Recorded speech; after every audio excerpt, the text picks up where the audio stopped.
All right, we're going to call this meeting to order.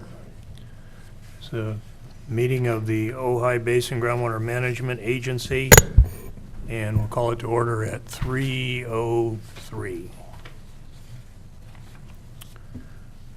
Okay, first matter of business is Pledge Allegiance.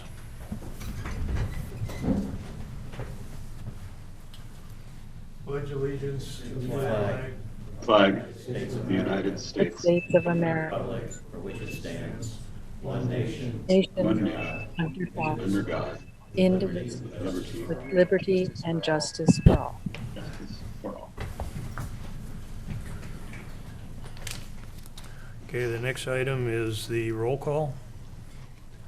Out of order, but go ahead. Director Daddy, Present. Director Wyrick, Here. Director Filkey, Here. Chair Hages. Here. Okay, the next item are announcements and reports from the board members. Peter? I have nothing to report. Jim isn't here. Bill, City of Ojai? No. Bob? Just that Casitas has had a couple of meetings, one about providing possible sources of water and taking a look at a possible rate structure. That's to affect the community facility districts. That's it. Okay, that's pretty much what Casitas has been doing in the last month. As Bob said, we've had an overview. The current board of directors has never really had the opportunity to have an overview of what the two import state water project options are. So on Tuesday, we had a special meeting and we were presented with more of the details of each option. One is from the county of Santa Barbara, a connection at the county line on the northern part of the district. And the other option is the connection through Cayugas Municipal Water District and the city of Ventura. And so we were given an overview of the capital costs and the potential operating costs of each. And it's kind of a preliminary overview of the two projects, and the board is proceeding cautiously with both, trying to move forward in a timely manner. So we are hoping that we will be eligible for some type of funding for one or both projects in the future. Chair, could I ask a quick question on that? Sure. I wished I had to miss the meeting, unfortunately.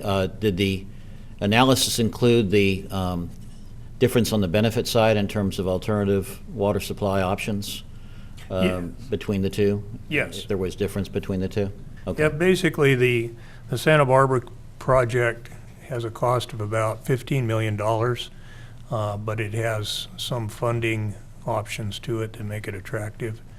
While the Ventura Cayugas project is $10 million. The Santa Barbara project would yield about a maximum of 2,000 acre feet per year. It's a smaller system and has a lot more restrictions in it, so the amount of water we could take would be limited. The cost of the water is $2,100 to $2,900 an acre foot. The Ventura Cayugas connection, the estimated that we could receive 3,100 3,100 acre feet per year through that project, and the cost per unit would be $1,100 to $1,300 an acre foot. So there's a significant difference in the cost benefits to each project. Okay. The agreements with the various entities are part of the issues that are going to have to be addressed. There's half a dozen agencies that require agreement through Santa Barbara County, and at least two agencies, Cayugas and Ventura, that we'd have to have agreements with. So Okay. we're beginning to work on that. The board also approved sending out an RFP for doing a rate study and reevaluating the allocation plan. That'll probably be awarded sometime in December, I would imagine. Okay, next item, general manager comments. You know, I really don't have anything right now. Most of my comments are reserved for later. Next is our basin status report. Jordan, are you on? I am. Give me a moment while I get to share the screen here.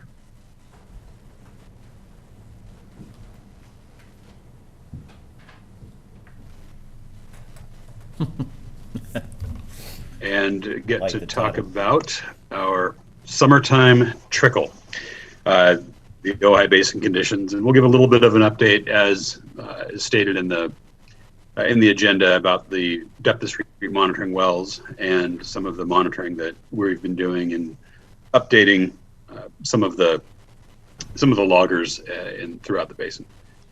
So as we know, it's been a really dry 2020, 2021, looking still at the lowest since 1947. A lot of M's still remain, M's meaning dates yet to be recorded, but really nothing to speak of through June and July, as what we've come to expect. Occasionally the monsoonal stuff comes in, but we're not seeing a lot of that yet. But when there is water, where does it go? Into the basin, through the tributaries and into the creeks and recharges. And we've got these monitoring wells, these key wells, and these wells that we've been granted access by the owners to monitor. And I've color coded them a little bit today. In the green ones are the nested depth discrete monitoring wells.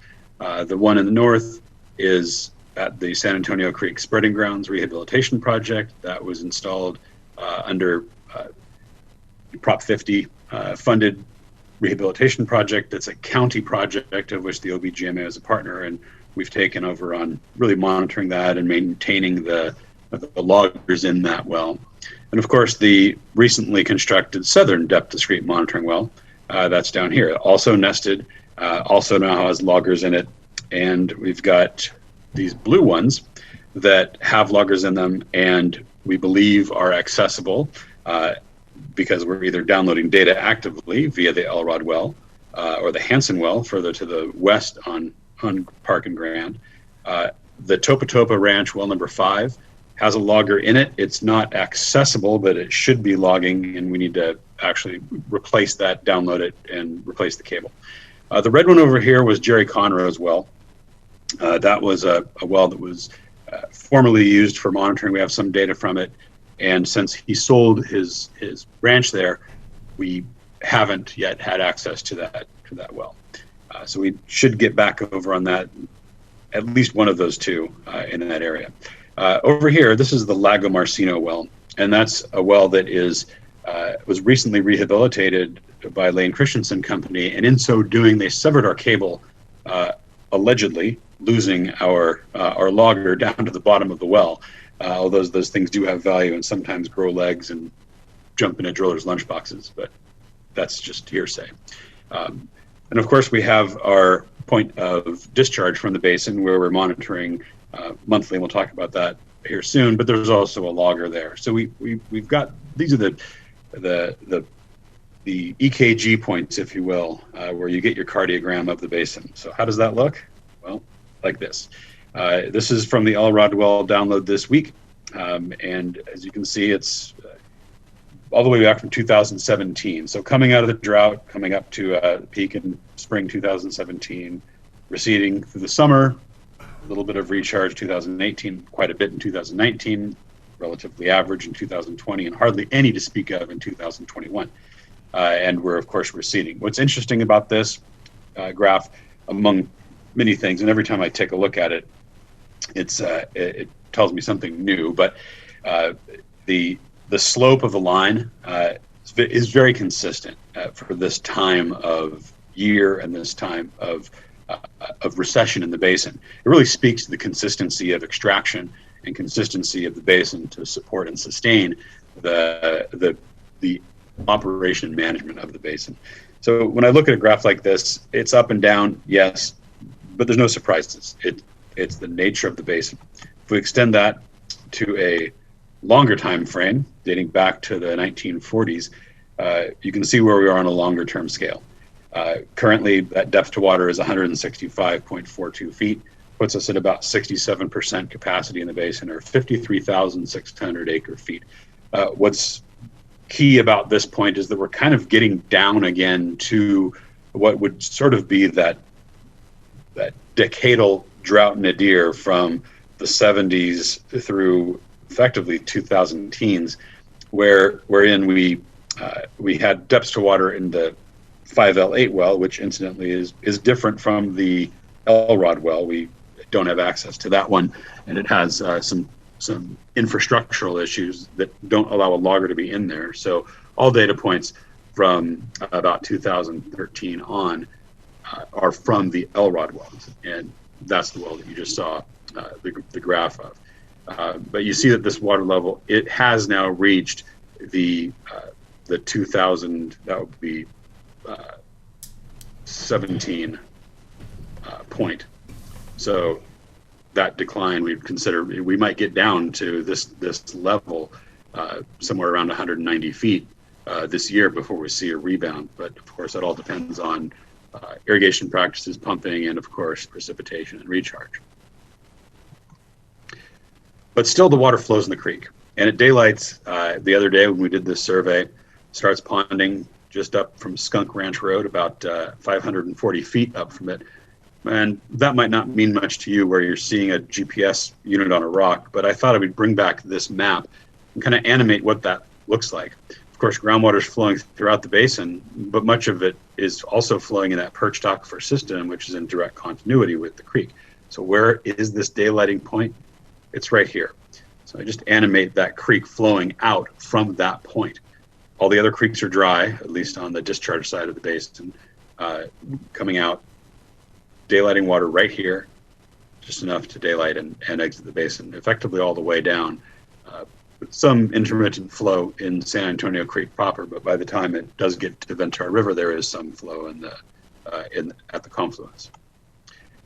That Montgomery Creek, dry as a bone, dry leaves, dry rocks, dry sand, little more graffiti, and even the Arundo that's in the stand in the background there, lighted up, is starting to desiccate itself and go through its summertime cycles.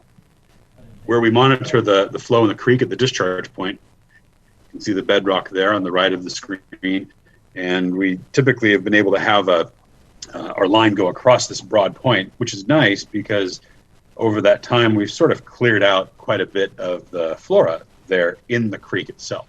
But the flow has declined to a point where the velocity of the creek at that point, while there's still flow, has slowed to the point where we're not able to get accurate measurements of it with our impeller device, our flow meter.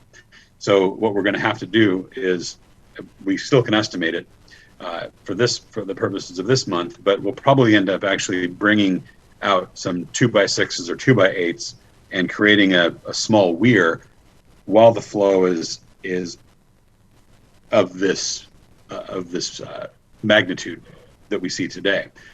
If it gets lower, what will happen is that there is a little bedrock notch. It's not something you can see here, but it's right about here, that flows as low as 10 gallons per minute have been observed. And that's what I saw in the nadir of the drought in 2016 at this point. So what does this mean in number-wise? Montgomery Creek, no flow, as you saw in that photograph. And we're getting about 1/10 of a CFS from San Antonio Creek proper at that point. These are, of course, snapshot measurements of the surface outflow. So the range over the period of record since about 2 years back in 2019, 0.1 CFS to 2.8 CFS. Probably much higher at times, but this is just our snapshot time. So conservatively, we estimate that this discharge point is releasing about 6 to 45 acre feet per month from either surface water flows influent to this point or mostly perched aquifer system discharges, which means that in the water year to date, we've lost or had 269 acre feet escape. That's probably a low number given the conservative nature of the way this is measured. We do, of course, have loggers in it that is measuring the stage above that. We just had to replace that actually as well So we'll have more information on that. But this is the graph that relates the positions of the key well, that Elrod well in the blue, the elevation of the daylighting surface flow, in the lighter blue squares, the maroon X's being the actual CFS or the flow out of the basin, and then of course this month we're down at 0.1 level, so it's right on the bottom of that line. The depths to water in the key well, and the elevations of the new depth discrete monitoring well rather, are located here. So you're still seeing quite a bit of contribution elevation wise there. This data set, of course, is nascent, and the more data we have, the better, and we'll get that as time goes on. What was interesting is when we did hike down toward the confluence of San Antonio Creek and the Ventura River, you can see a pretty distinct line here. And if you're not colorblind and you can see this, you can see and make out the algae that is on this Ventura River side versus the relatively clear and cooler water coming out of the San Antonio Creek side, right at the confluence. I find that pretty interesting because of the nutrient loading issues and the water quality components of San Antonio Creek versus the Ventura River water. And of course, our new depth discrete monitoring well, we're just getting started on development of this and sampling the groundwater, but we do have in that perched aquifer system, the depths to water declined about almost a foot in the month between June and July. The intermediate shallow aquifer also went down closer to 2 feet there, and the same for the intermediate deep aquifer, actually went down close to 2.8 feet. The main production aquifer, which is the most transmissive of these and most correlative to what's the health of the production portion of the basin, the depth to water was 51.06 in June and 52.27, so down about 1.25 feet in the ensuing months. So that's what we've got to talk about today, and we'll stop the share here and continue on. Any questions? Anyone have any questions? Bob? Maybe you could help me with that chart that you had on the depth chart. I've always found so interesting. I'm going to make a couple of assumptions. We have less than a couple hundred wells in that area, and what my question is going to be is when that depth of the aquifer goes to, let's say, down 200 feet, how many wells does that eliminate? It's kind of like a self kind of conservation, where if we've got 200 wells that can reach, it goes down 200 feet. We got 100 wells that can reach.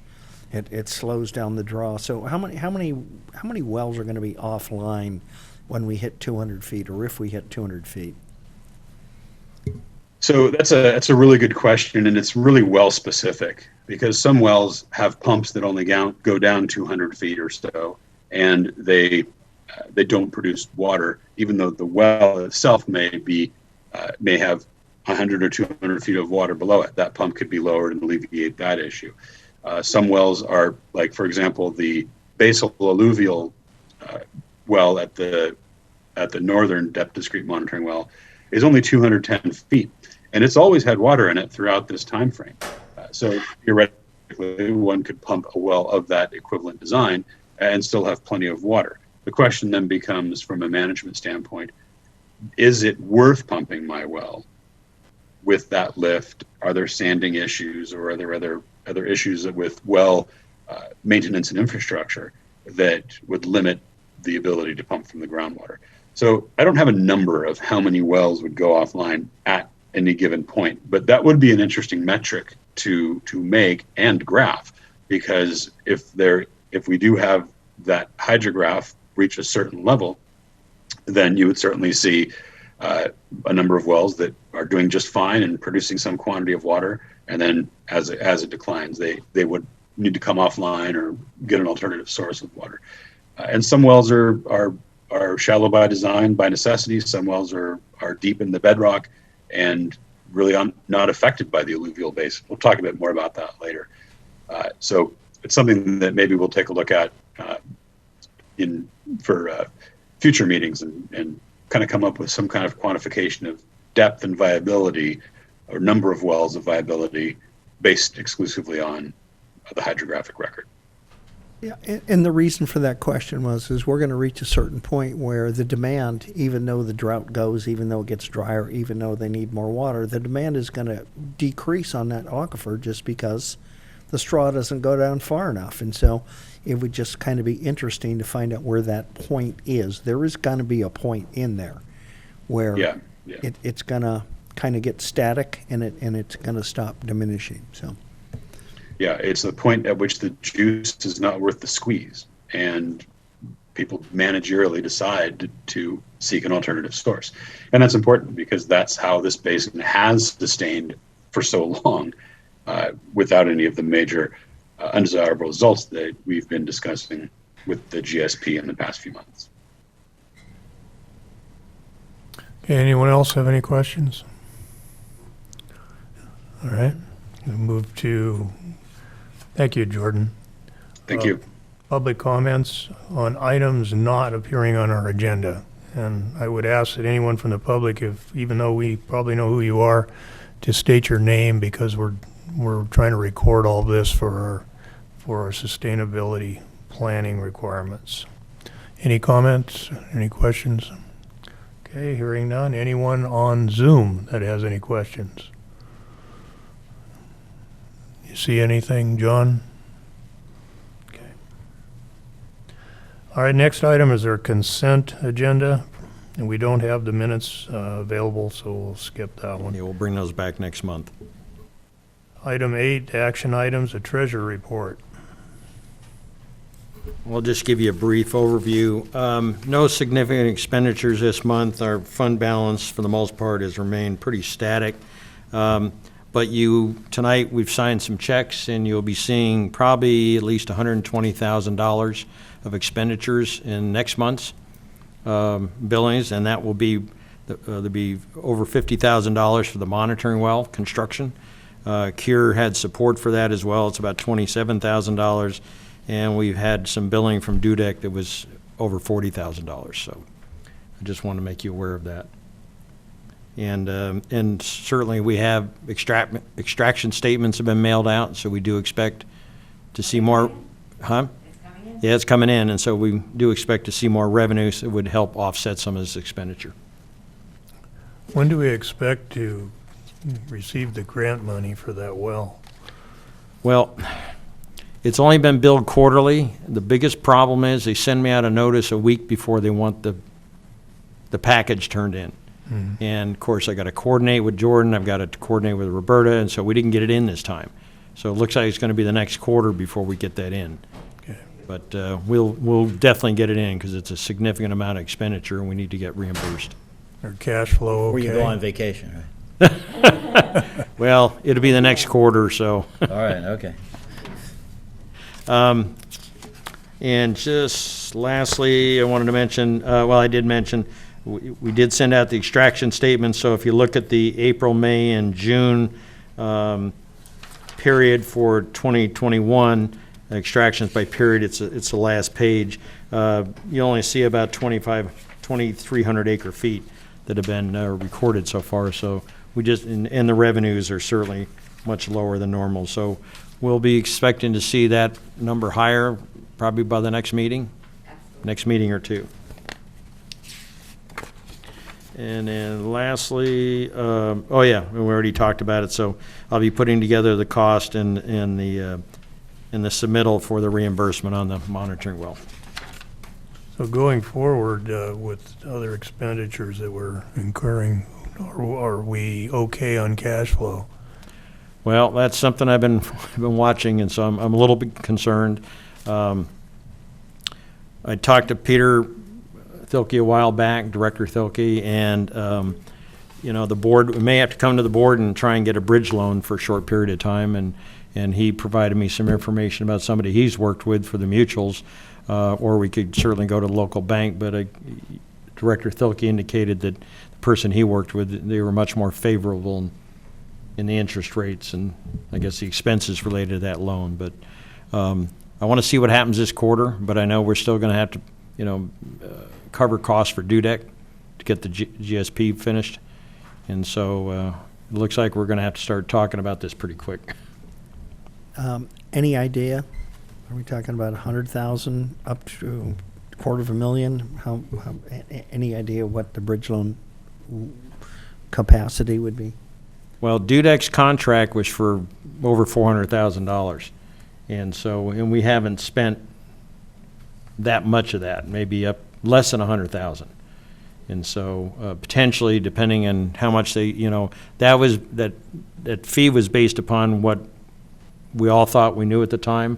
I'm not sure how that's going to change as far as expenditures in the future, because I think we're finding we have been providing a lot of information to Dudek that they didn't have to recreate. I'm not expecting to go over that budget, but I'm certainly hoping that we can spend less. But it's coming up. We got to file that plan by the end of January of 2022. So, so we're going to have to start looking at our finances and figure out what we're going to do to cover the cost in the interim. Is this a hard money alternative, bridge loan, rather than an institutional?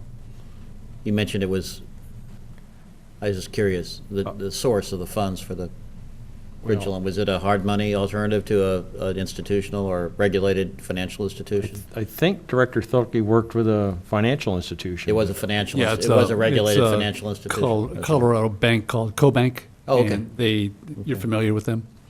Sort of. Yeah, we got them through Cal Rural Water Association and to finance our tank.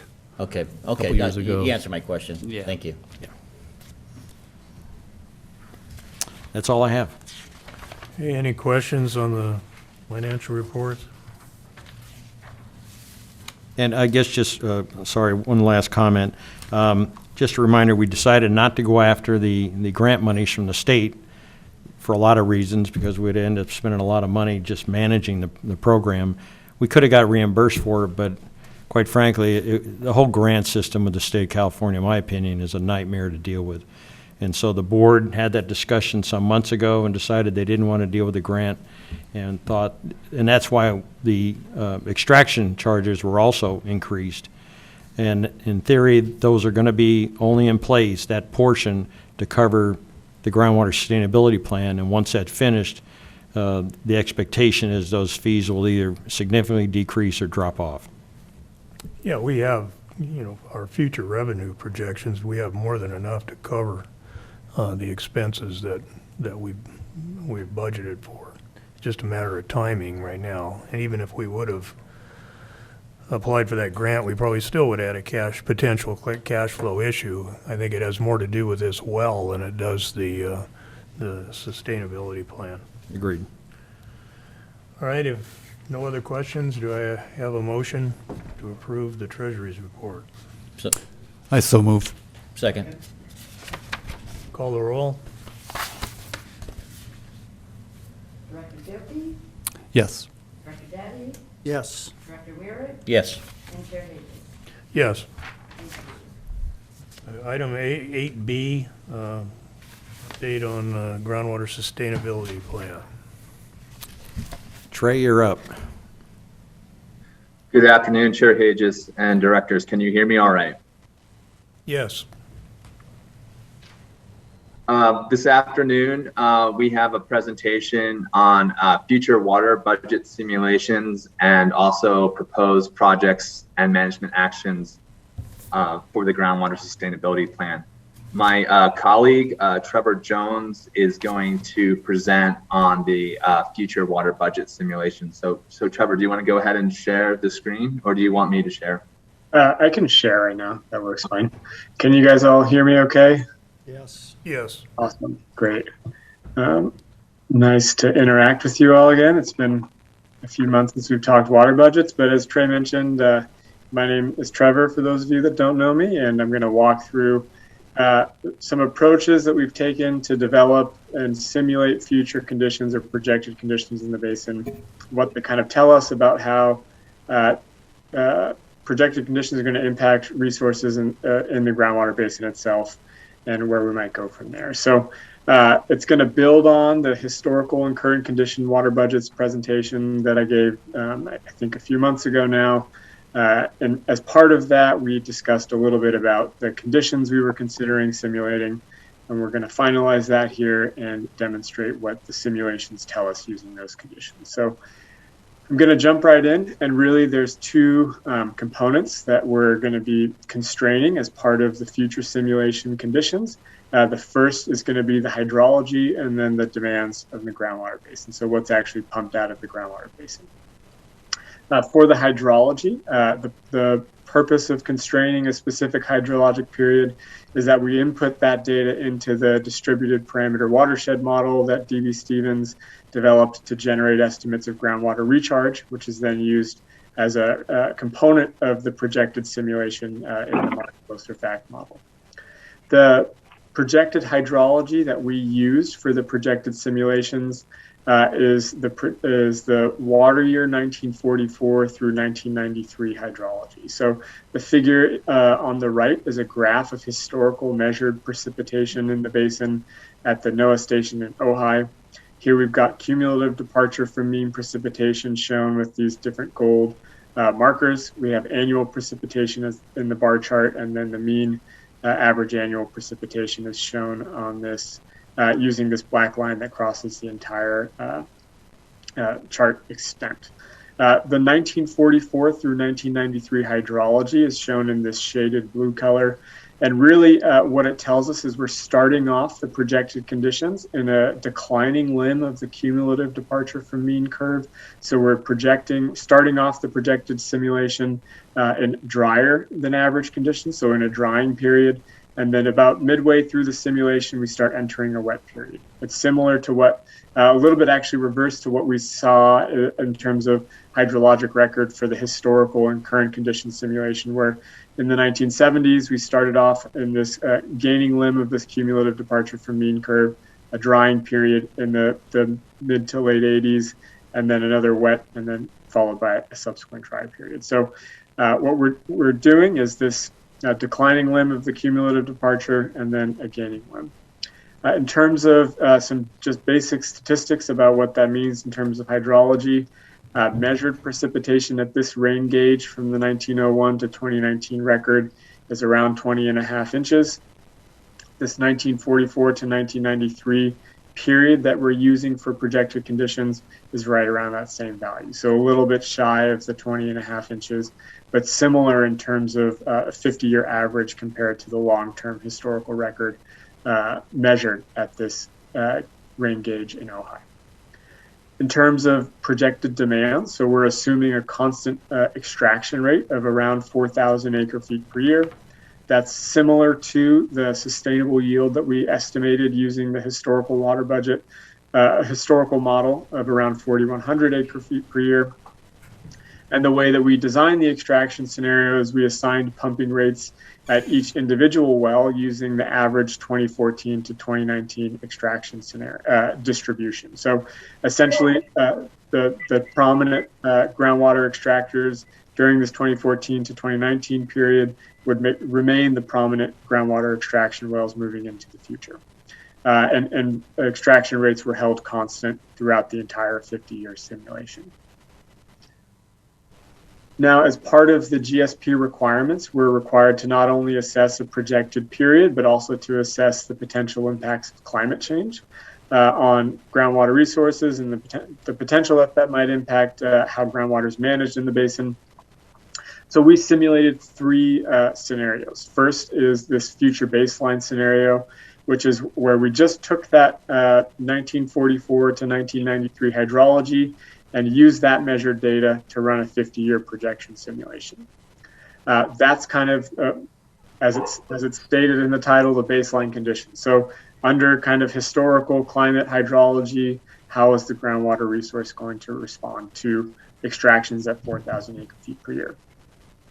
Then to address or to assess the impacts that climate change might have on the availability of groundwater moving into the future, we used DWR's 2030 and 2070 central tendency climate change factors and applied those to the measured precipitation that was used as inputs to the model.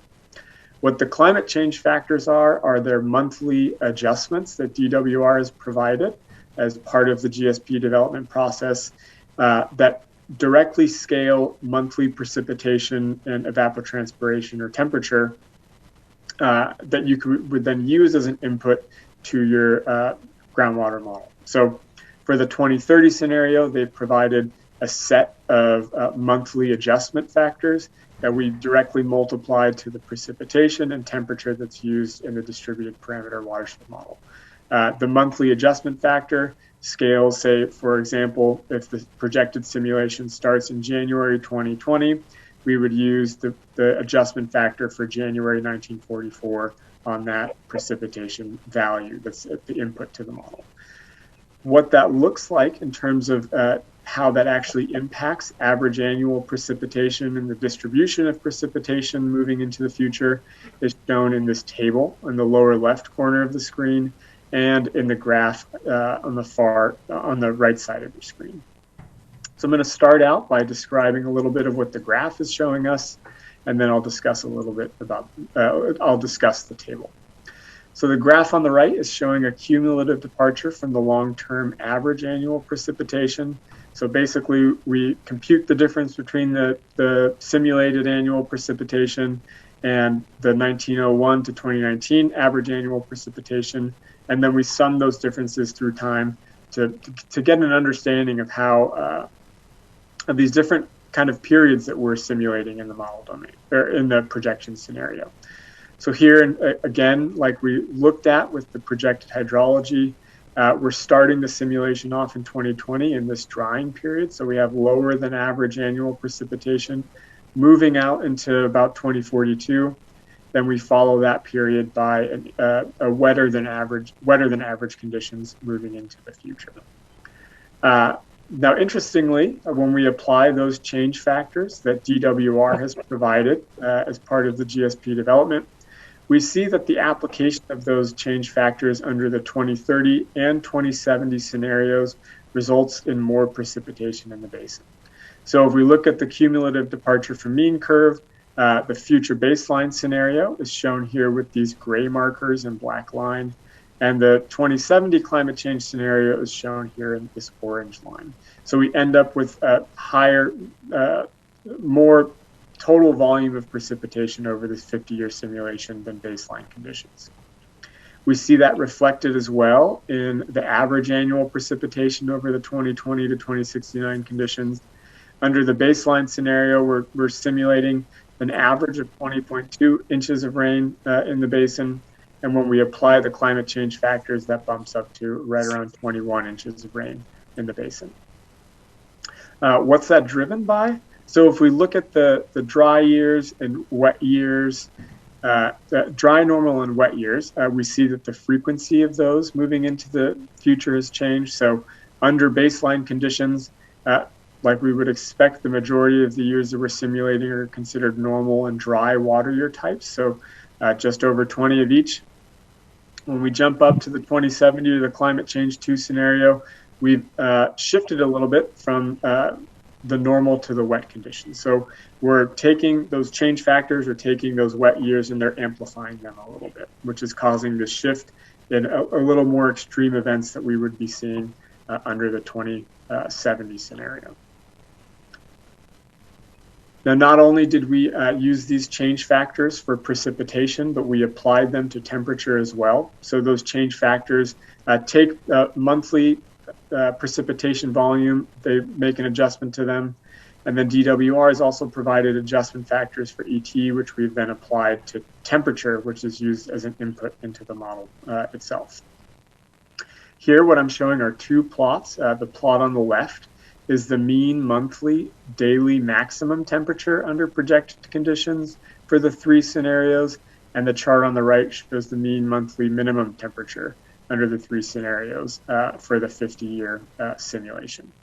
So what we see here is that under the future baseline scenario, again, which is represented with these different gray bars, both the maximum and minimum temperature, daily maximum and daily minimum temperatures increase through the application of these climate change factors.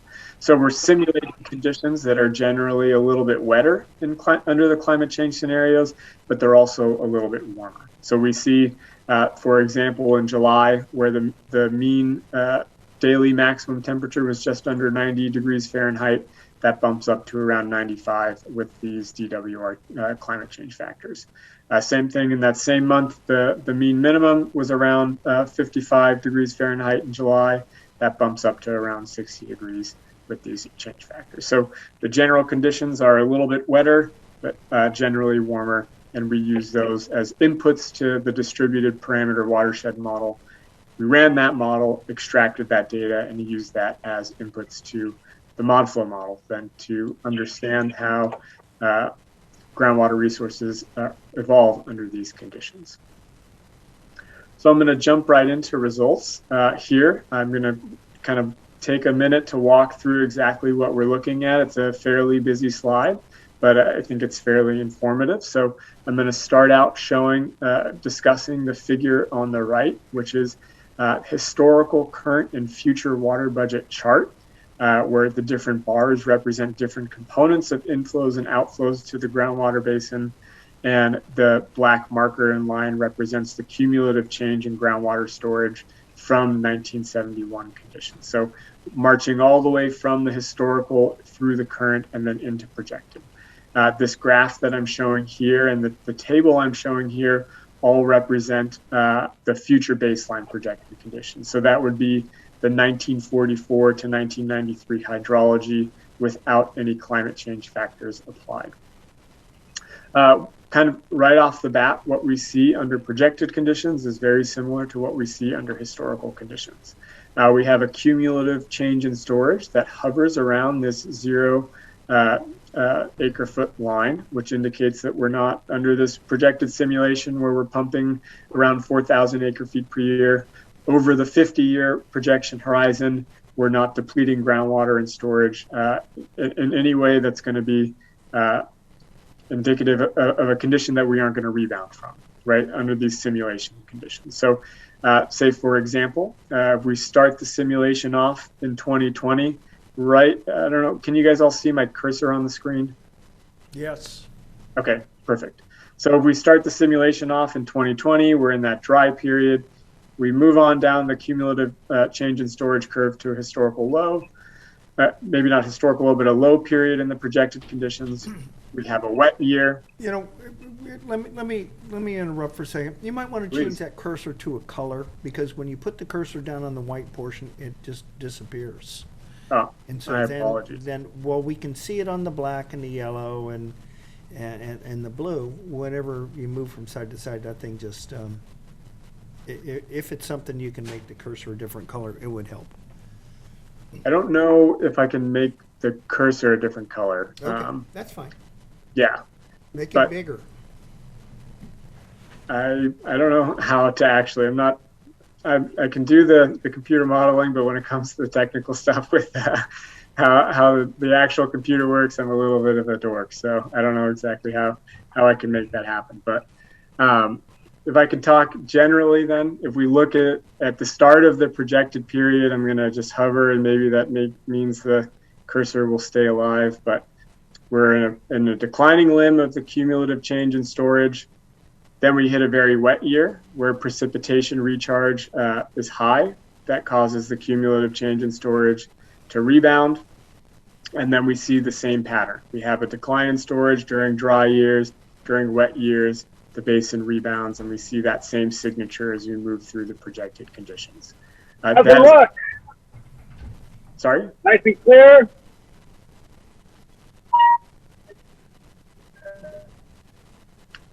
I'm going to assume that was I don't know if that was a question or just a speaker malfunction. So I'm going to move forward. And if there is a question, by all means, please let me know.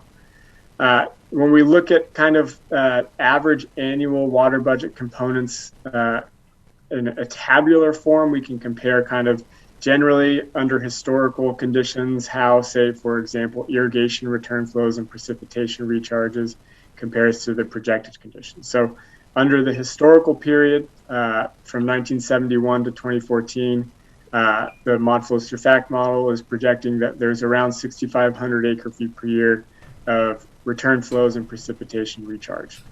Moving into the future baseline scenario, we're right around 5,600 acre feet per year. So a little bit less than the historical conditions.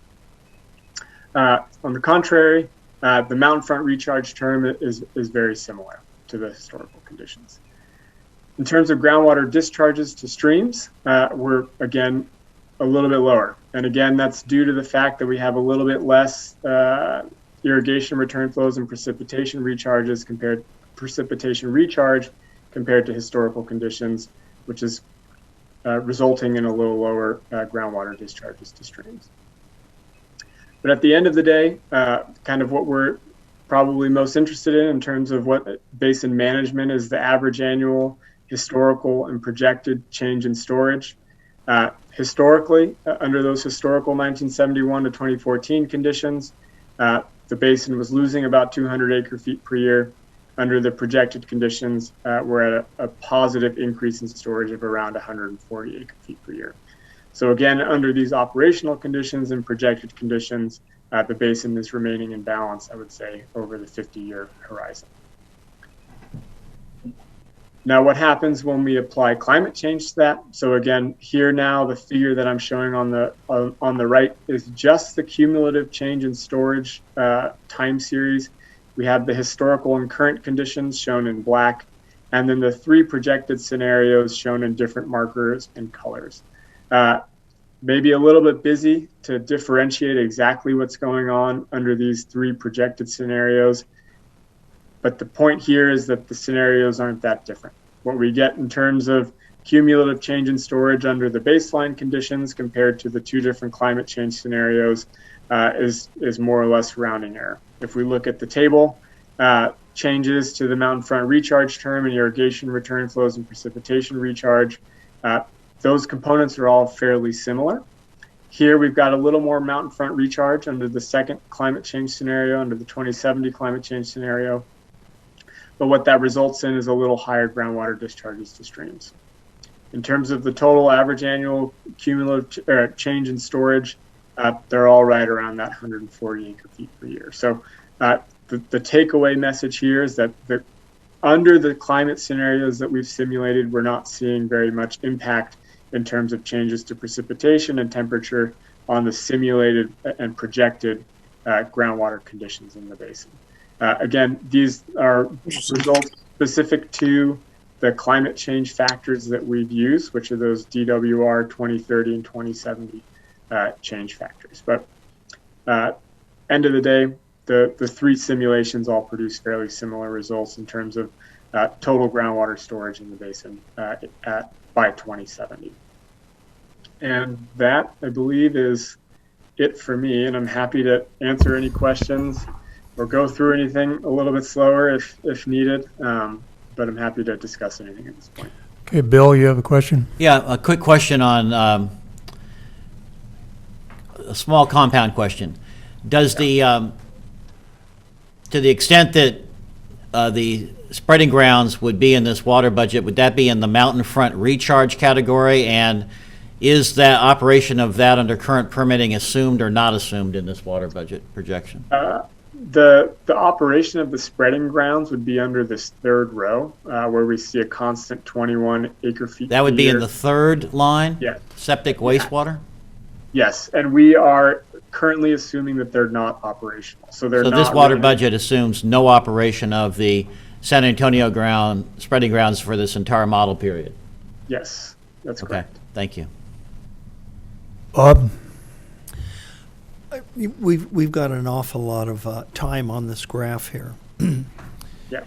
I listened to Director Fitch a couple of meetings ago, and something he said resonated with me, that probably just about everything is being watered up in our east end with micro emitters.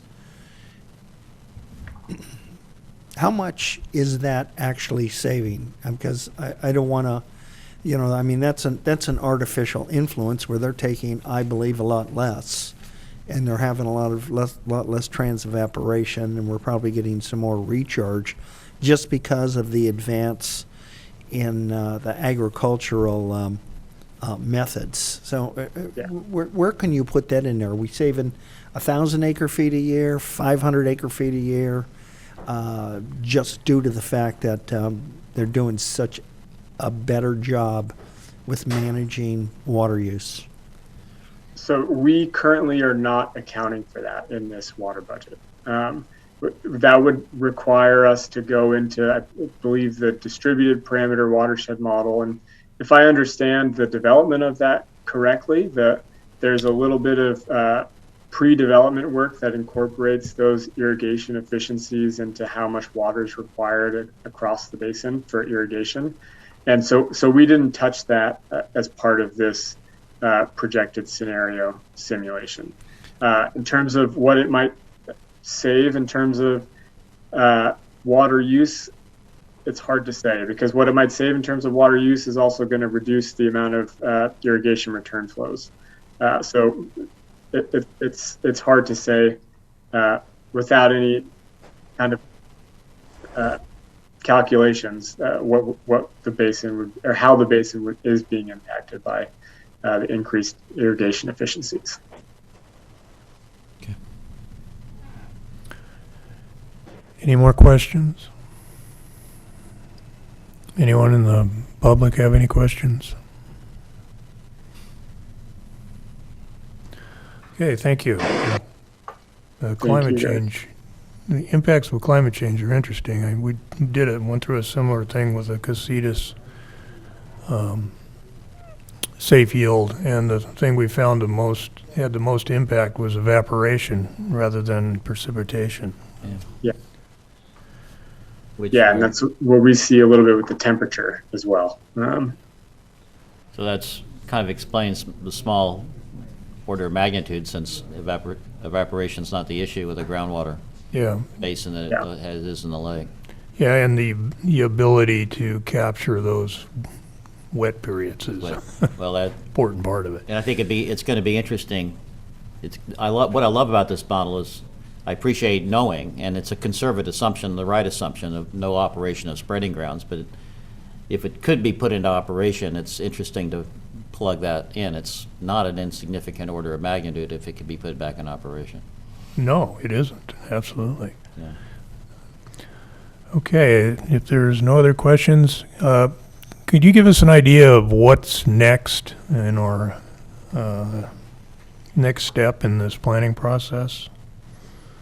For the water budgets, so maybe Trey's probably a little better prepared to answer that, but. Or I can answer that, and I do have an update for the last slide after the presentation on projects and management actions. But before we move on, Trevor, can you just speak briefly to the central tendency of the Department of Water Resources climate change factors and how we're receiving comments on other groundwater sustainability plans about using more extreme future climate scenarios? Yeah, absolutely. So like Trey mentioned, and like I mentioned early on, we're using what's called the central tendency change factors. DWR has provided, I believe it's four different scenarios to choose from. One would be that the 2030, 2070 central tendency, then they provide a 2070 extreme wet scenario, and then a 2070 extreme dry scenario. We've, in previous and other GSPs, have used the central tendency scenarios and are getting comments back that I would be more conservative to assess how the basin would respond, especially under the extreme dry scenarios. In terms of the actual impact, we haven't applied those change factors to the measured data to really see what we're looking at in terms of changes to precipitation and temperature.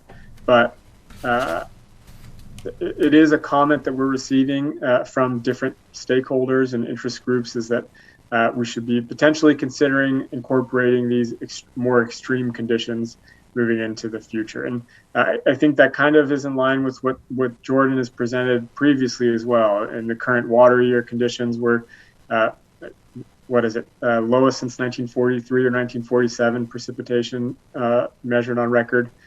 So we may be, it may be worth, at the end of the day, moving forward as part of the implementation to assess how the basin would respond to those dry conditions, the more extreme conditions than what we've analyzed here.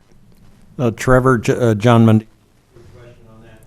So we're guided by the Department of Water Resources this issue. And if you Mhm. want to look at more extreme measures, that generally going to be looking beyond the development of the base GSP. It's going to be about 2 years. If we were to do that now, is DWR supportive of looking at those? I'm sorry, I didn't catch that. I was getting a lot of feedback. I'm sorry, my mic, I thought my mic was on. The Department of Water Resources has set the guidance for these climate change factors. And if we were to come in as part of this analysis and put in something that looked at more drastic measures, is that going to be acceptable to DWR, or is that something that we do later after the GSP, initial GSP is developed, and we do that as an ongoing evaluation of the basin? So I don't think, and Trey, correct me if I'm wrong, that the DWR specifies we have to use a certain type of climate change scenario. Part of the tricky thing is too, and Trey again may have a little more background on some of these. DWR sent out initial reviews of a few GSPs, and I don't recall how they weighed in on the application of these climate change scenarios. But Trey, do you have thoughts on that? Yeah, Trevor, I'll just add that, the GSP is being prepared to comply with SGMA, and using DWR climate change factors meets the current requirements. That said, as you'll see in the next presentation on projects and management actions, we've included looking potentially at some of these more extreme scenarios as part of a 5-year update, and something that would be done during GSP implementation. We're going to recognize the central tendency of these climate change factors in the GSP, but also caveat that with the fact that there are more extreme scenarios that could be evaluated.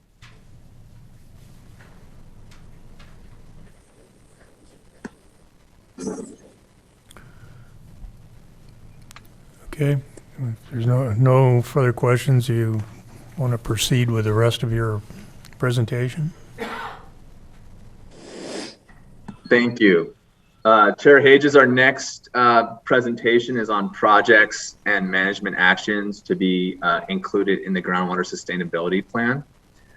Before I get into the presentation, I just want to point out that this presentation is meant to elicit discussion from the board and stakeholders and solicit input on potential projects and management actions that should be included in the GSP. Just to give you a little bit of a background on the SGMA requirements, each plan shall include a description of the projects and management actions that include the following: a list of PMAs in the plan with a description of the measurable objective that is expected to benefit from the project or management action. The list shall include projects and management actions that may be utilized to meet interim milestones, the exceedance of minimum thresholds, or where undesirable results have occurred are imminent. The plan shall include description of the circumstances under which the projects or management actions shall be implemented, the criteria that would trigger implementation and termination of project management actions, and the process by which the agency shall determine that conditions requiring the implementation of particular projects and management actions have occurred. Also, the process by which the agency shall provide notice to the public and other agencies that the implementation of projects and management actions is being considered or has been implemented, including a description of the actions taken. So when we looked at projects and management actions, we really wanted to recognize the long-standing management of the basin.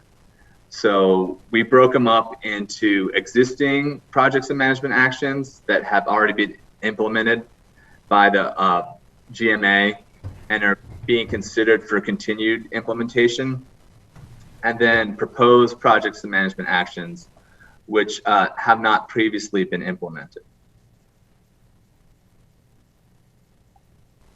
So in order to start this process out, we really went back to the original groundwater management plans and wanted to recognize that the GMA is only one of 15 special act districts with legislative authority to manage groundwater.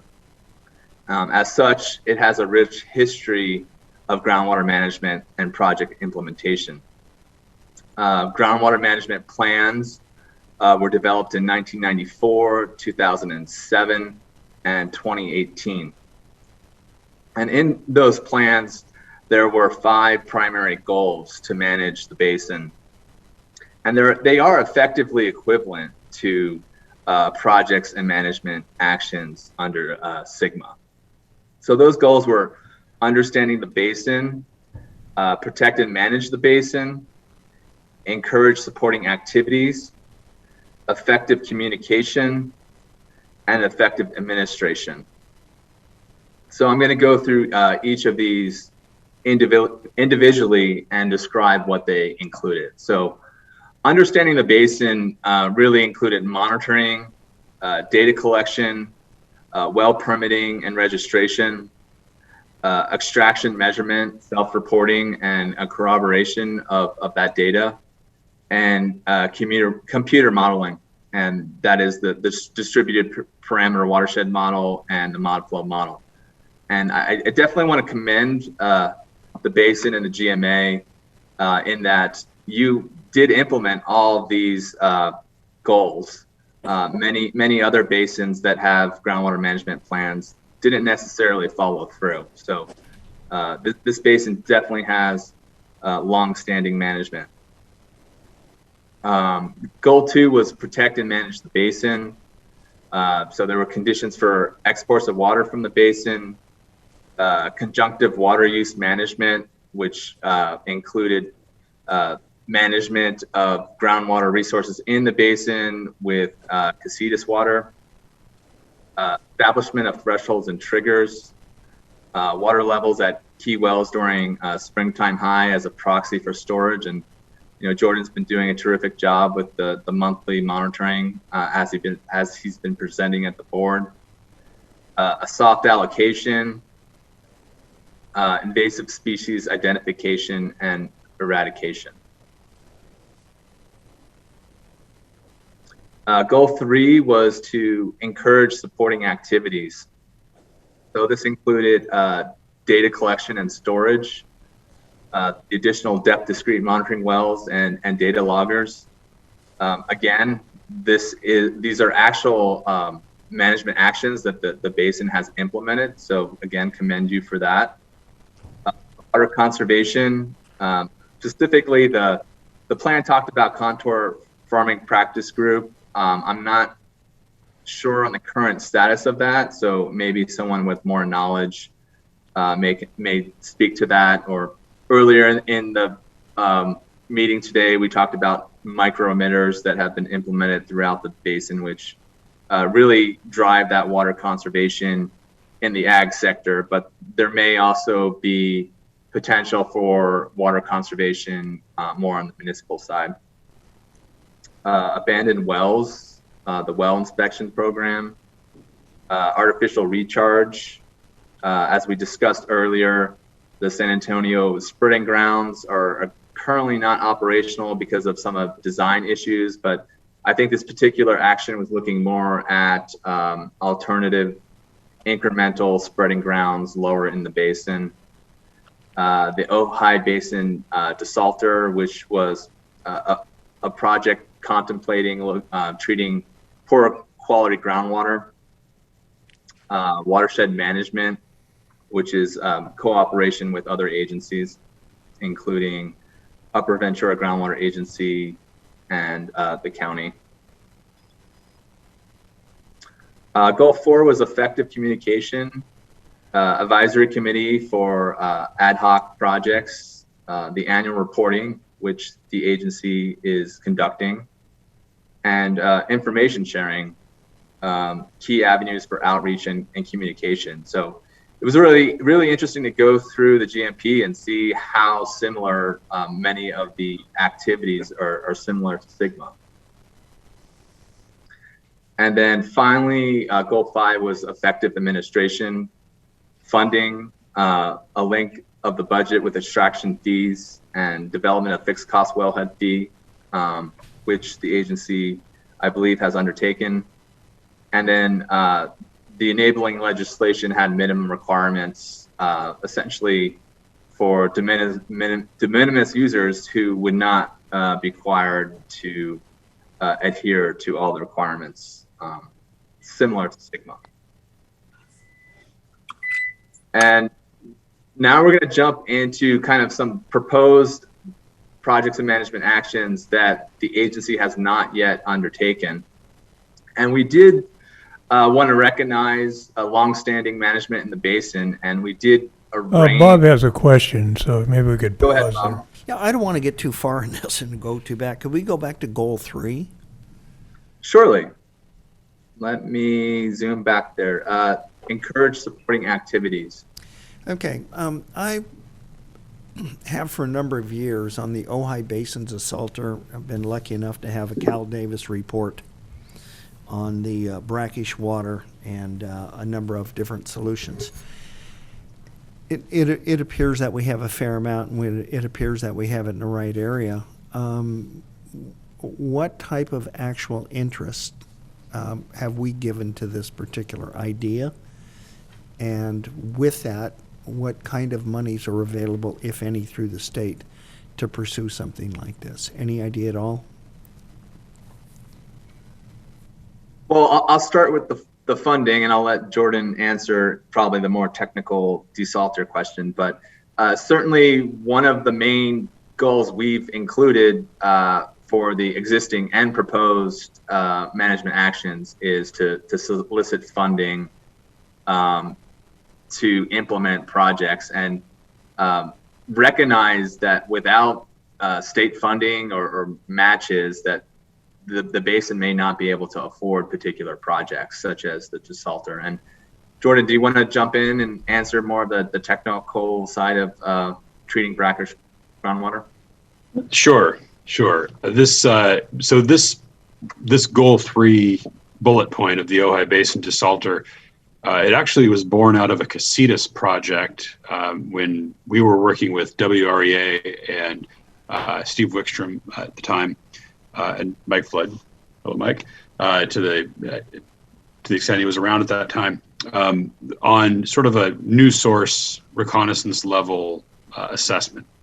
And one of the projects that came up was taking the deeper basin water from the Ojai Basin and running it through a desalter, diverting a bifurcated water quality stream to residences that would be of acceptable water quality, say less than 500 parts per million TDS, and sending a smaller quantity of poorer quality water to the Ojai Valley Sanitary District that they would be happy to take because it would help them meet flow requirements downstream. And it's a project that I think it was evaluated, as part of what Casitas could do to address the drought that basically ended in 2016 when this project and that reconnaissance level evaluation was ongoing. But it was relatively small benefit. So it would be good from a standpoint of health of the basin and using water that's otherwise unusable, but it still is in balance with the water budget that Dr. Jones talked about earlier today.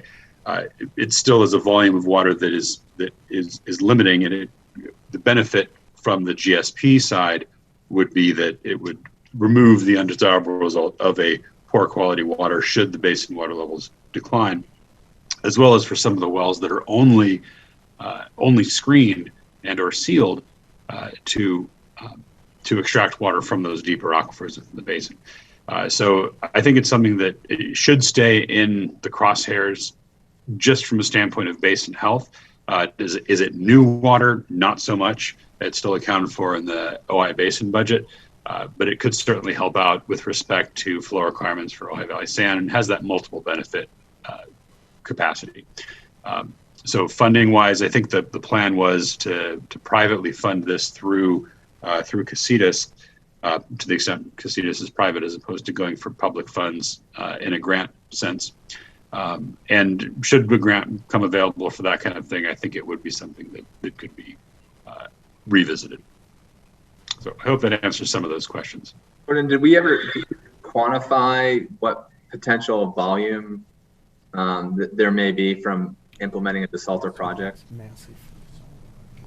I do think we have a number, and it's been a couple of years since I had eyes on this. So I'm thinking it was in the 200 to 400 acre foot range. And Mike Flood, if you're on the line and could chime in, maybe you know that number off the top of your head. But I think it was in that 200 to 400 acre foot benefit range. But again, still part of the budget for the basin as a whole. Mike?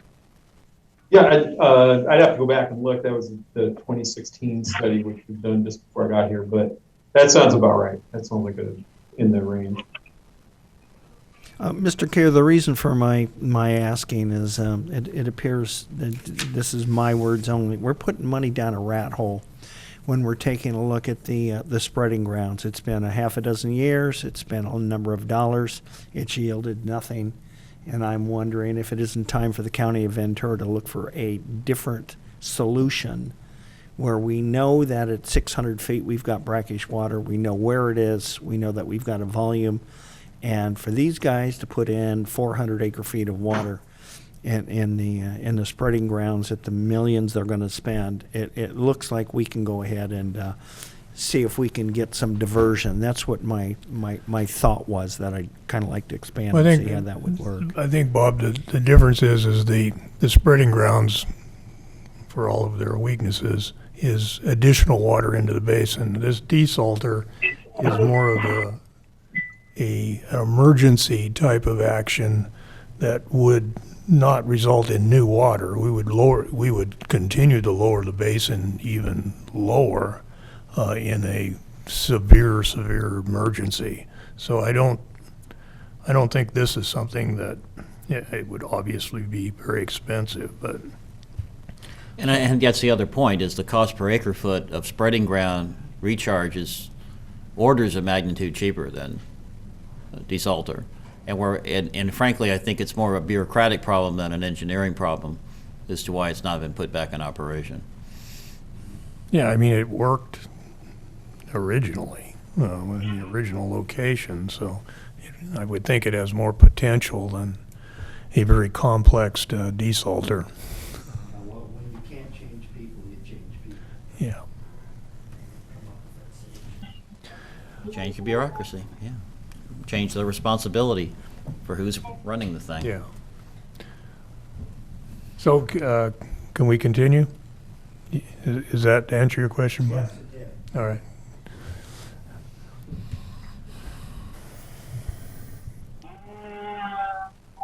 So again, as I mentioned, I wanted to recognize, the past management in the basin. So we arranged proposed projects and management actions by the goals. So under understanding the basin, we included preparing a sampling and analysis plan and quality assurance project plan for basin monitoring. So it takes into account all of the work that Jordan's been doing yearly, and then adding the monitoring that's recommended in the GSP for groundwater levels and quality, and just having a plan for that. The next one is since we have a data gap when it comes to groundwater dependent ecosystems, we have prepare riparian and aquatic groundwater dependent ecosystem assessment for the basin. This type of assessment could involve coordination with other agencies, but it would really go beyond the desktop level study that we've done for the GSP and start including some more detailed field assessment of vegetation, incorporating data such as what Jordan's been monitoring for stream flow, and attempting to fill some of the data gaps that have been identified for GDEs. And And certainly the installation of the nested monitoring well would be part of this sort of study. The third bullet here is develop a data management system. Most of the GSPs are currently developing these types of spatially distributed systems using ArcGIS. Something like this would probably go into more of a grant.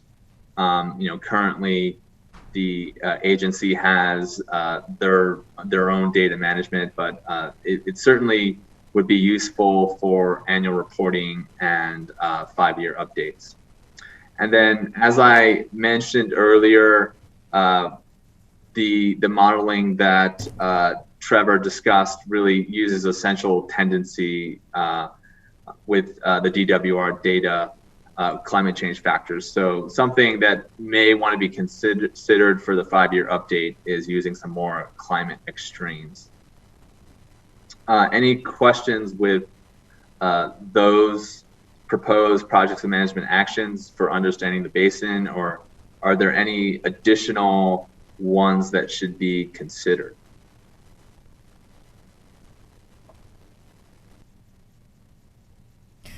I'll let you. Could I make one comment? I'm sorry, did I interrupt somebody? No, go ahead. Is it worthwhile as part of, and maybe it's subsumed under bullet 2, riparian, aquatic, groundwater dependent ecosystems, with the understanding of the recharge potential of the different subsurface geological conditions? That's something that's being studied right now for stormwater recharge wells in the hardscape of the city of Ojai. Would that be subsumed under bullet 2, or is that something we need to look at a little more explicitly? Yeah, I would recommend looking at that explicitly. Certainly if there's ongoing work that could be incorporated into any sort of additional work the agency decides to take on. Okay, yeah, that's part of the work that the grant under the watershed protection is doing on the recharge potential of different specific areas. So yes, I believe in one of the other goals we have stormwater capture. And that's mainly perched aquifer too, by the way. So. Okay. Yeah, as I said, I believe in one of the other goals we have stormwater capture and recharge. And that was also part of my second, it was related part to that, is that should we kind of have a bit of a looking forward, incorporate the paradigm difference between recharge of the perched aquifer and recharge of the production aquifer? Right. Certainly you should look at those two paradigms.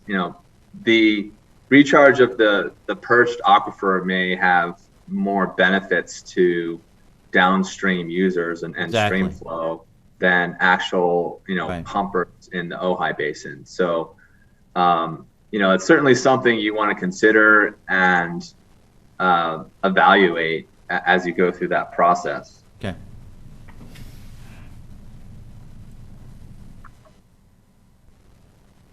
Okay, thank you. Go ahead.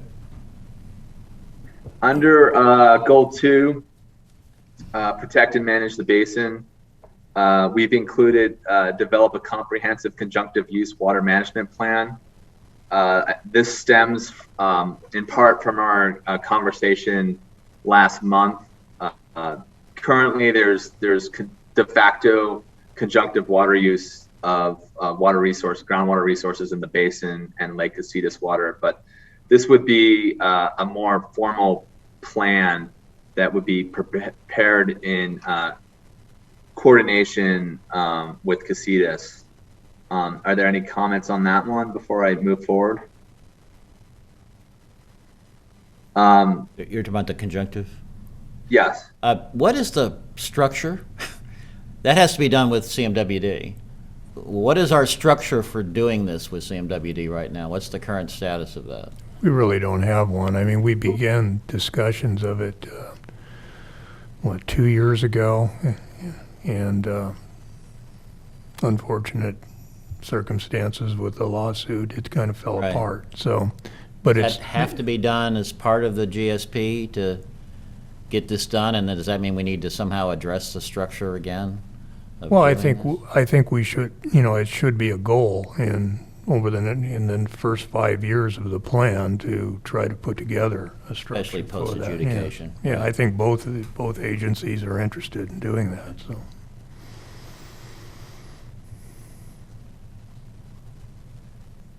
And then additionally, under managed basin, we have a developed comprehensive water conservation program.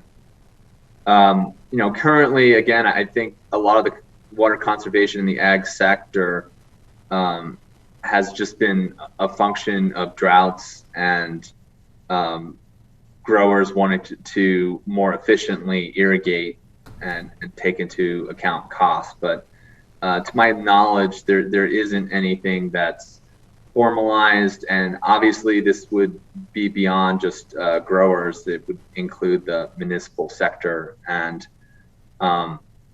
it's just in here for consideration. Happy to take comment on that. And we also had in here develop groundwater allocation. Again, there's more of a soft allocation just because certain pumpers lose access to water during extreme droughts and switch over to Casitas water. And then the last bullet here is a voluntary pumping reduction program, and that's more just identifying, potential pumpers that could fallow land during extreme droughts. And again, is just here really to elicit conversation and discussion. Yeah, unfortunately, our board member that represents most of the farmers here is not, and wasn't able to be here today, but I think having those as goals in the plan, thinking about how we would develop an allocation plan is still in the very infant stage. I think we probably would try to look at something that would not be implemented until we reach certain thresholds. It would be kind of a staged approach. If the drought conditions continue and we reach a certain level, we might implement some type of thing like that. But we haven't had the opportunity to really have in-depth discussions. Again, unfortunately, a adjudication lawsuit puts a damper on those kind of discussions, so it's going to take us a while to get back into that. And then the voluntary pumping reduction program is something we actually had success with, so it'd be certainly something we could, formalize more so than it has been. Yeah, I think another aspect of the voluntary is something we really need to think about being explicit, and that's prioritizing or comparing the priorities of potable water users versus non-potable water users in both conjunctive use and voluntary pumping reduction. For example, obviously, the city of Ojai, primarily domestic users, potable water users. You want the voluntary reduction, I think, to switch to, if CMWD has reservoir capacity, switch to reservoir water so that the non-potable users, the ag users, have longer to be able to pump and not have to switch themselves. In other words, I think we have to look at, I think that's really important that we look at supporting. We switch to the potable users differently than we expect the preferred irrigation non-potable waters to switch. I think that needs to be part of the plan and be made explicit. Yeah, and that is a big part of conjunctive use. Right. How we would do that. And it would have a lot to do with the conditions of Lake Casitas versus the conditions of the basin. Right. So again, those are tied together very closely. Very closely. Because we need to do what we can to support keeping ag viable for not just water management, but we also know the importance of that in fire mitigation. Yeah.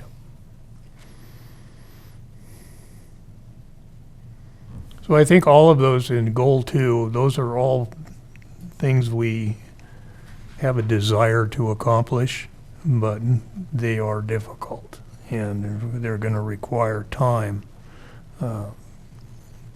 to accomplish. So whether, at least I think we could put together frameworks for a lot of that, depending on climate conditions, obviously, over the next 5 years.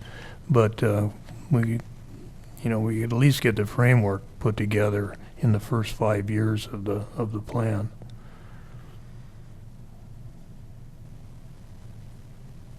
Thank you, Chair Hages. I'm going to skip forward just a couple slides and just better, indicate what has to be described in the plan.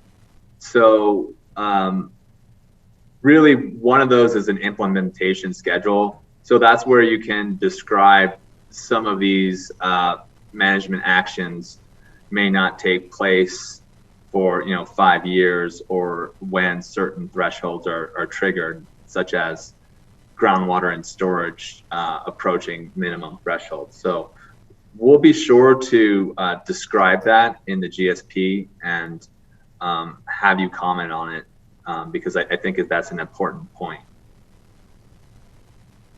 Okay.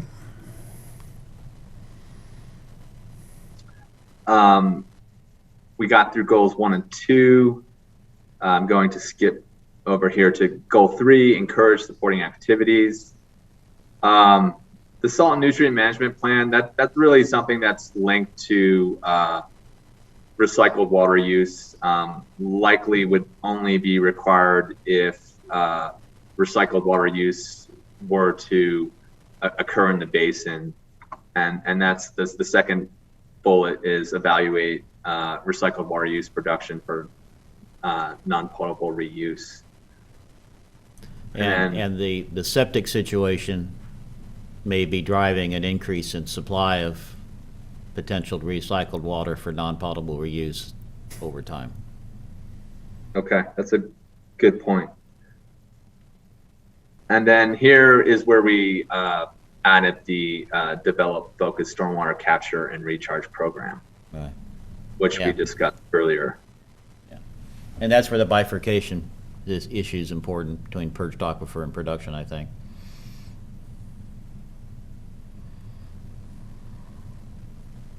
I'm going to move on to goal 4, which is effective communication.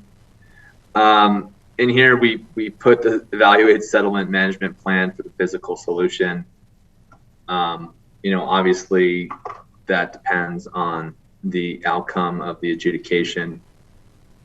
As we discussed at the earlier part of the meeting, we have further explore state water project water delivery via pipeline or exchange. It sounds like there's some new and ongoing information regarding that. So we'll be sure to look at those recent presentations to incorporate into the GSP and reach out to the appropriate parties to maybe get a better description. Stakeholder outreach, obviously, and then the required annual report and 5-year update. And then finally, under effective administration, goal 5, that's where we've included the potential to obtain grant funding for existing and proposed projects and management actions. Are there any comments on those goals or any of the other goals or projects and management actions we discussed this evening? Good. Trey, just one quick question for you on goal 5. There's going to be a lot of work here over the next number of years, and there's not a lot of staffing to do that. And so do we need to somehow address that within our goals of looking at the ability for the agency to manage these programs and projects? Certainly, as part of the GSP implementation, you have to develop a cost. And John, you've given me the historical budgets for the agency that we're using to develop the administrative cost for GSP implementation. But certainly one thing we can do is for each management action, we can build the administrative cost into those actions So you have, the separate ongoing cost of continuing to implement the GMA, but we would build in the cost separately to the projects and management actions, so you could see those broken out.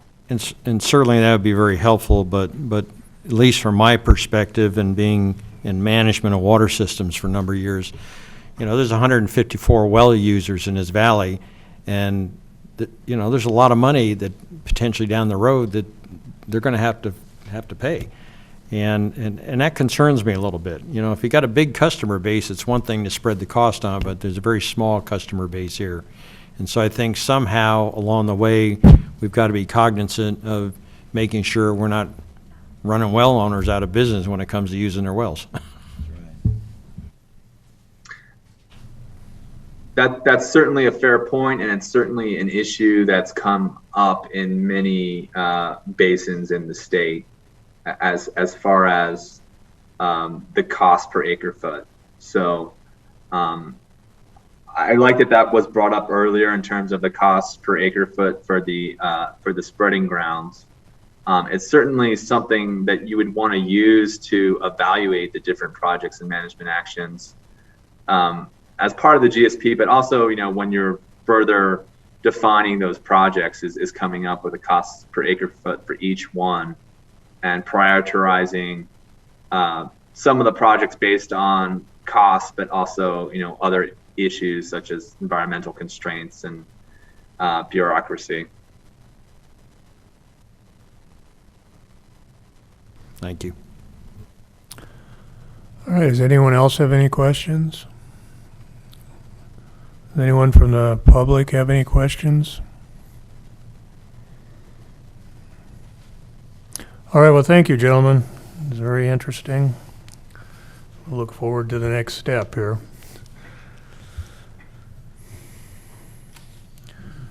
All right, we'll move to item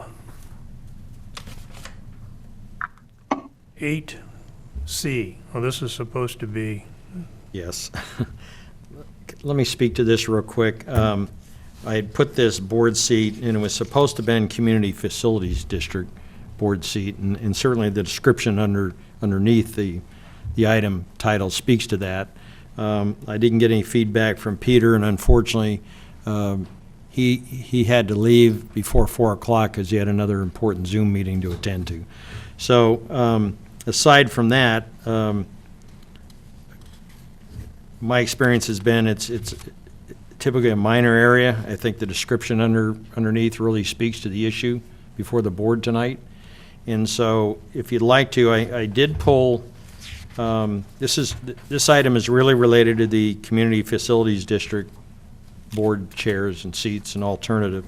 I did pull the original assembly bill, well, not the original assembly, the add-on bill that was done in 2018, signed by the governor July of 2018, Assembly Bill 1794, and it outlines all of the requirements for the Community Facilities District resident director shall meet as far as being on the OBGMA board. And so I don't think we have to reinvent the wheel. I sent also a memo that I put together in 2018 that spoke to those same requirements. And so I guess at this point, Director Daddy is our main chair on that seat, but we need an alternate, and we haven't done that. And President Hage has asked me to put this before you tonight and to discuss and figure out what you want to do. Yeah, the term, it's a 3-year term, so the term is up in October of this year. So we would reappoint. Bob, if you're still interested in doing this, let us know. And then I tried to find the application, but it wasn't. couldn't find it. Yeah. Well, we have an application, so I think we'll post that on our website, and it has all the requirements for the position, and we will take nominations for the seat and the alternate. So I guess all I need from the board is your authorization to move forward to getting this announcement out. Do we need a motion?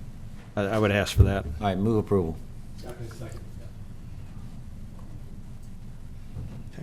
Call the roll. Director Weber, Yes. Director Daddy, Yes. Director Duffy, Yes. and Chair Hedges. Yes. Thank you.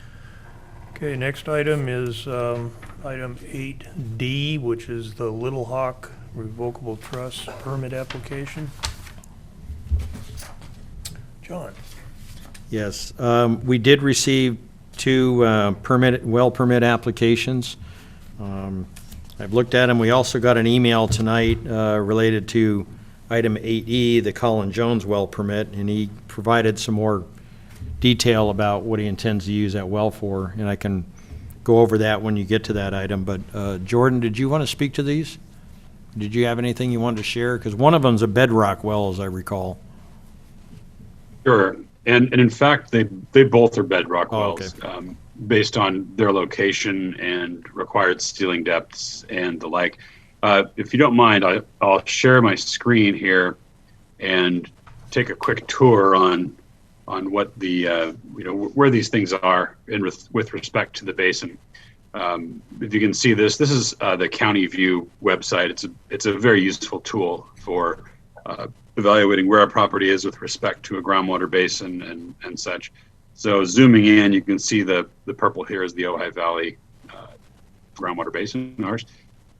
And this little island here of bedrock is it's the Ladera Ridge or the Hermitage Ranch area.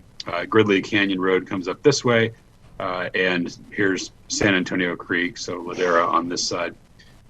And these two properties are the Little Hawk one looks to be this guy. Oops, not that one, but let's see if it'll go away here.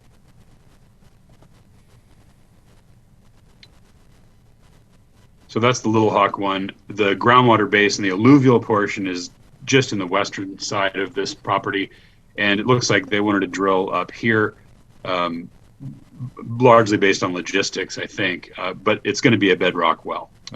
So rather than make them drill over here to be outside of the basin, or even here to be outside of the basin, going in the basin, it doesn't seem to make much of a difference. It's going to be a bedrock well anyway.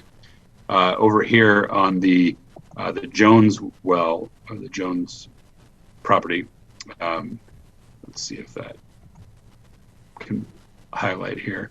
Very similarly, this is this almost chevron-shaped property here, where Ladera Ridge Road is overexposed bedrock. The basin itself here, any alluvium that will be present there will be too thin and be sealed off by this, and the OBGMA could make that a condition of either of these permits. But it's pretty simple. These are bedrock wells. They both look to be going into the cold water sandstone, and they'll make what they make, and they're not going to be extracting from the alluvium of the basin. And this really stems both from the OBGMA permitting activities, but also for drilling water wells. The Ventura County permit under the moratorium would ask the OBGMA, do you have any concern with this, with these wells going in under the moratorium? If it's a variance, but if the OBGMA just signs off on these permits, it skips that step, and the property owners can then get their drilling going if they so choose. So hopefully that explains some of the technical sides of these applications. If you've had a chance to review them, they're relatively straightforward. I want to mention to the board that under the Little Hawk Revocable Trust well, they are estimating 75 acre-feet a year of use. And then under the Colin Jones well, they were estimating 2 acre-feet of use. So that's primarily, you might say, domestic use on that one.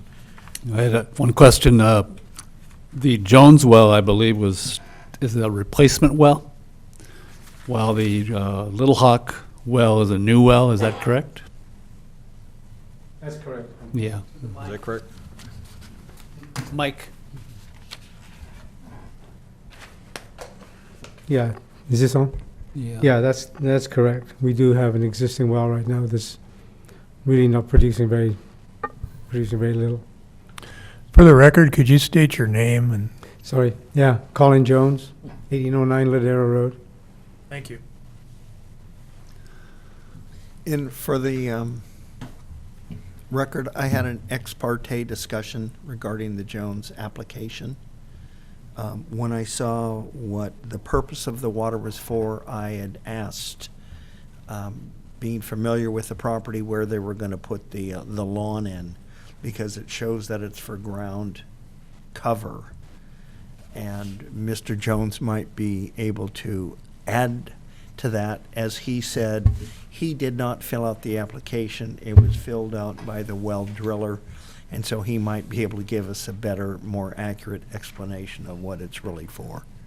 Yeah, I sent this in yesterday, that in reviewing the application, I realized I didn't give a full description of the reason the well was necessary. The trees referred were a combination of old and new oaks, as well as many varieties of fruit trees, some shade trees. The ground cover is a combination of ice plant and other native fire-resistant and drought-tolerant ground cover, and shrubs as a fire barrier and defensible space. We live on a steep slope in the East End, and on that ridge is my solar system, and we keep it clear, but I'm not able to grow any ground cover right now because I'm not getting anything out of this well I have, and that protects my home. In the Thomas fire, we were without power for 8 days during the fire because the fire department couldn't see us. They never showed up to protect our house. Those defensible spaces are really important to us if the same kind of thing happened. So that's it. Thanks. Hey, thank you, Mr. Jones. And just the last comment, if you noticed on the application, the Little Hawk well would be for avocados and citrus.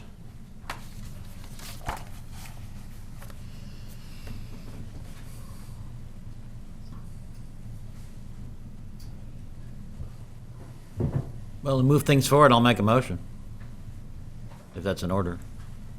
We have two items, so we can do the first one is the road trust. Yeah, I'll make a motion to approve the Little Hawk revocable trust well permit.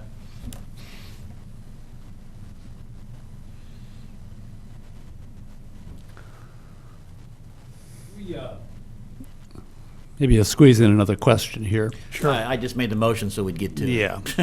Jordan, how deep is the alluvium in that Little Hawk spot?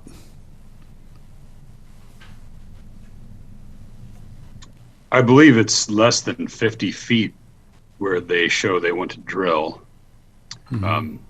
And they'll be required to have a 50-foot seal if they want to use it for domestic purposes. And the OBGMA could make it a condition to that. And, you know, frankly, I think it could be a good point of data because that alluvium, then we'd know that thickness. And So in other words, you're saying the seal would be depending on the alluvial found?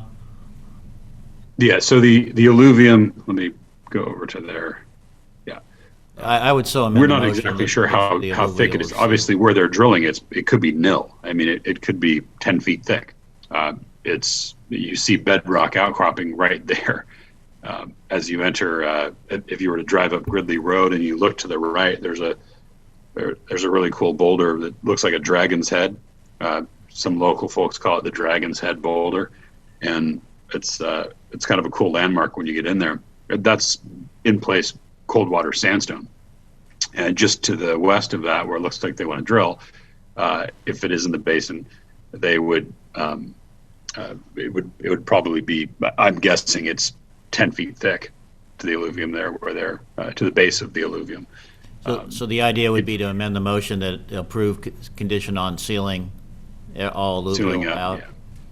yeah, seal out all alluvium so that it's just a bedrock well, Okay. and I'd and so that amend. gives the agency some comfort on a lack of direct interaction. I'll second that then, Bill. With that stipulation. Yeah, good point. Thank you. No further questions, can you call the roll? Director Daddy, Yes.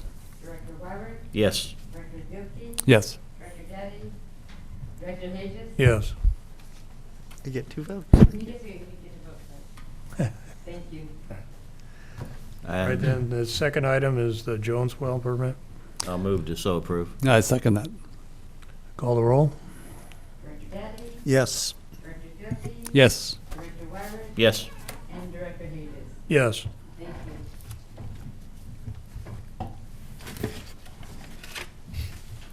Okay, item 9, probably should be an action item to. Well, it's we just should approve information. that. I just wanted to let the board know, a year and a half ago, I had planned a trip to Spain, Portugal, and Greece. And of course, we all know. Go now? We all know what happened. Yes, and in fact, I'm working this through a company called Inside Vacations. They tied with Trafalgar and Brendan. They just sent me an email that says the trip's on, but everybody that's going's got to be vaccinated, which is not a problem for me. But unless I hear different, I'll be leaving on the 31st and won't be back till September 27th. I will be here for the August board meeting. I will work with Roberto on that, and then Roberto will have to assist in preparing the agenda for the September meeting, and I won't be able to prepare the agenda, but I'll be back by the meeting. Are you going to be island hopping in the Aegean? No, actually, I'm going to be on coach tour. So That's too bad. it's actually Spain and Portugal one tour, Greece is the second tour, so I've got 3 days in between the tours. Wow. So we're going to fly into Athens and stay for a couple days in a hotel before the tour starts, so. Maybe you'll see some of the scorched eucalyptus Yeah, plantations in exactly. Portugal. Yeah. Come back and tell us why we should get rid of ukes. Yeah. Well, the good part is I won't be in Greece until middle September, so, Wonderful. Sounds wonderful. Enjoy your I'm trip, envious. John.